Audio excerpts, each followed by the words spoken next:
Hey guys, Never Sent here again. We're going to talk about item sorters today and how they work. For those of you who are not interested in how they work, if you just want to see how they're built, skip ahead in the video. I'll put a little tag in there. So if we look here, I have a setup, and how many of these repeaters it will activate depends on how many items is in the hopper. If we were to take some non-stackables like swords, they will count as a full item slot. So providing we have one for each of our slots, it will fill it right up to full signal strength. If we take one out, as you'll notice, a bunch of the repeaters will turn off until we get back to 0 signal strength. This is the basis on how item filters run. Is if we load up 44 is a signal strength of 2, but as soon as it clicks over to 45, it should have been a signal strength of 3, but for whatever reason, Bedrock's doing its thing. So how these work is items in there, and it will start activating different signal strengths. As you can see, drop all 46 in there. We got a signal strength of 3. Should be 3 at 45, I believe, but it doesn't really matter. So what we do is we take dummy items and we put them in the last 4 slots, because an item hopper always takes out of its first slot first and it puts into its first slot first. The item sorter will break if we don't have something to prevent the signal will transfer to other nodes and the hoppers will break. So you can put up to 64 items in these item sorters and it's still a signal strength of 3. At 41, 2, and when it switches over to a signal strength of 3, the redstone has reached its full length of what's going on here. So if we go to this example here, if we wanted to have a named item, say redstone, well, we only need 1 block to start it. And then we need something that we don't think our farm or our sorter will get. At which point it'll take all the redstone plus what it needs for the diverter, and it will automatically pull only redstone into this line. I know you've seen a bunch of these built probably, and you're wondering, what's so special? Why does it not talk to the one next to it? Because these redstone lines are all crossed. Well, the thing is the redstone has to travel 4 to get over to the other side. 1, 2, 3, and 4. And by putting our stackable dummy items in there, we're preventing it from going above 3, so they won't wash over into each other. So you can put as many of these next to each other as you would like, providing the hopper orientation is proper. So say, for example, wanted to make a bunch of these. Wanted one for redstone, one for gold, one for whatever. So what's really going on here is once we've reached a signal strength of 3, it triggers the repeater underneath, which turns off the torch on the back side. The torch is powering this block, which locks the hopper, which means nothing can transfer through this hopper. If I was to put a chest underneath of it, it won't drain. So it can't pull any items out of the hopper above it. So we're going to go ahead and start up a fresh one. Say you have a random hopper line coming off of XYZ farm you had kicking around. So we'll just throw some temporary blocks here. Got an iron farm or a chicken farm, and you want to pull the chicken eggs out, and you want the meat and feathers, different chests, so you don't have to dig through stuff. Well, first off, you're going to start with your hopper line that's coming out from underneath the chicken or from the iron farm or whatever. This is one form of item stream. It will move up to 9,000 items per hour in a single hopper line. It's 1 item every 8 game ticks or 4 redstone ticks.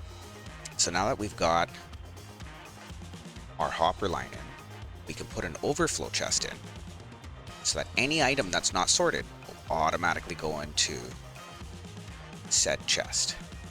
So what you're going to want to do for all of your item filters is drop a temporary block there, here, and there. Plus these two out.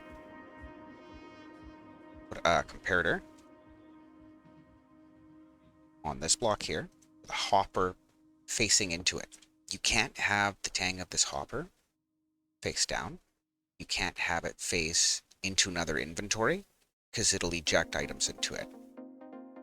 So then this hopper underneath goes into your storage, whether it be one chest for each item sorted or whichever, right?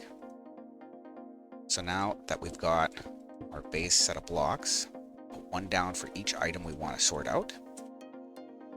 We can have a input chest to automatically sort the items from. And then you want a comparator for every item you want to sort, with hoppers pointing into those. So then we need 3 blocks, 2, and 3. So this is our basic shape that the redstone line follows. From there, we need a void block here, so like an airspace for our repeater. Redstone torch powers this block, turns off the hopper so it can't pull out. So we're going to want to make one of these for every single item sorter we want.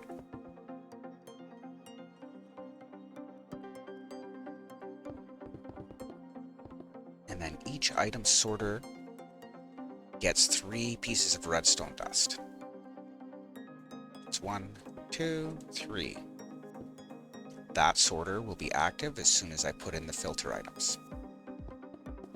I highly recommend renaming your filter items in a anvil so that if you have, say, cobblestone for a filter item, you're not going to break your sorter. We can rename a stack of whatever we want, as long as it stacks up to 64, to filter or something else that you don't think somebody would drop in there. So these hoppers in front of the comparators will extract anything from the line that's in its filter, so we can filter them for later use. Of course, making sure we have an output for each of these lines.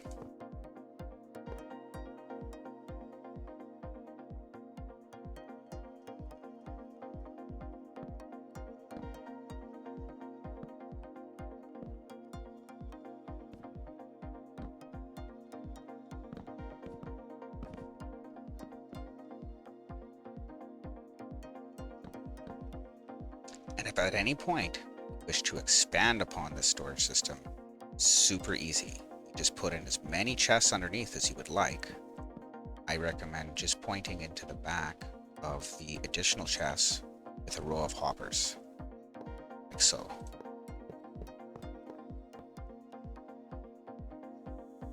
Now these can go as far down as you want them to. For every chest you have in there, in that slice of the item sorter, it will automatically sort your items. The item sorter will fill from the bottom to the top, from the input to the output. So let's go ahead and set up our filters really quick with our filter chests. Looks like somebody didn't put torches. Make sure each of these have a torch on them to lock the hoppers out. So we'll set up our filters. So you do need a dummy item at the end, just to make sure that no items other than the ones we have specified can make it through the system. So they do need one of everything you intend to sort. So unfortunately, it will hold on to 41 items each. The rest will drain through into your storage. So just for kicks and squiggles, we're going to take our input chest here and we're going to drop all the items we intend to sort into there. As you see, while the item passes over top, it automatically gets pulled out of this hopper line by the filter. Once we reach 41 blocks, it'll toggle to 42 and it will unlock the torch. As you see, that torch is now out. The items are now draining through into the storage, like so. So I hope you found that video helpful. If you did, please consider liking and subscribing. If you need any help with the design, hit me up in the comments. Bye for now. See y'all next time.